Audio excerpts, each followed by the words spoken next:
Hi there, welcome to Race Centre. I'm Daz. We've got a MT-10 2020 here on for a custom ECU tune. This particular tune, and for this model we use the Woolwich racing software for these ones.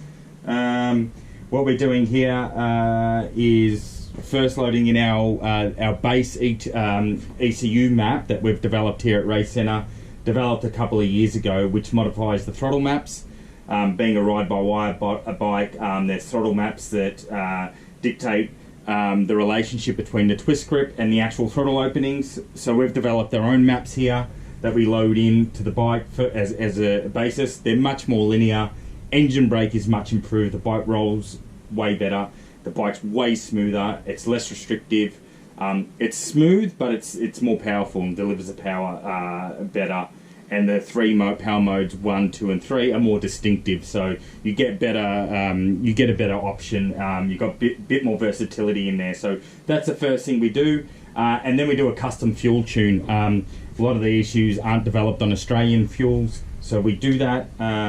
We've already got a base map we've developed here in Race Centre with the fuel maps, and then we fine tune it. For Rob's MT-10 here, the customer in particular, there's many different exhaust designs.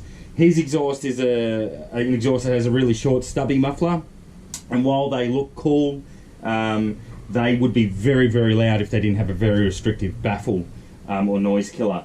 This muffler is a short stubby one, but it has a very restrictive baffle in it. We've spoken to him about it. He loves the muffler and wants to keep it. He loves the sound and he loves what it looks like.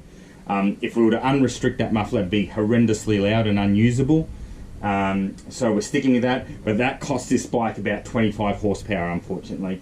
We've had that conversation with him. He accepts that, and we're going to tune the bike to this. You can still see that we make some pretty decent gains through the mid-range, even though we've got that restrictive exhaust. But you'll see on the full power run that it just on 100% throttle just flattens off, even to a degree at 60% throttle, and that's because of the exhaust. And it's a mechanical component, and there's nothing we can do about that, keeping that restrictive exhaust.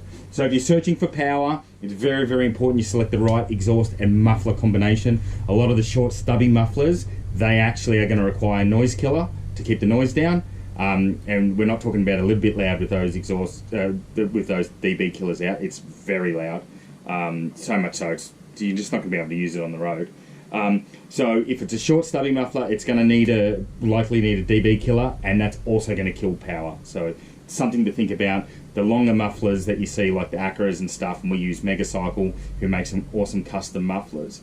If you use the longer ones, yes, they look a bit bigger and stuff, and some people don't like that, but they will give you the right noise and the right performance. So you need to make those decisions early on before you do a tune, because your exhaust will dictate how it gets tuned. So something very important to think about, but the key message there is a really short stubby muffler is going to require a dB killer. A dB killer is also a horsepower killer. So while they might look cool, you're doing it at the expense of power and power delivery. So something to keep in mind.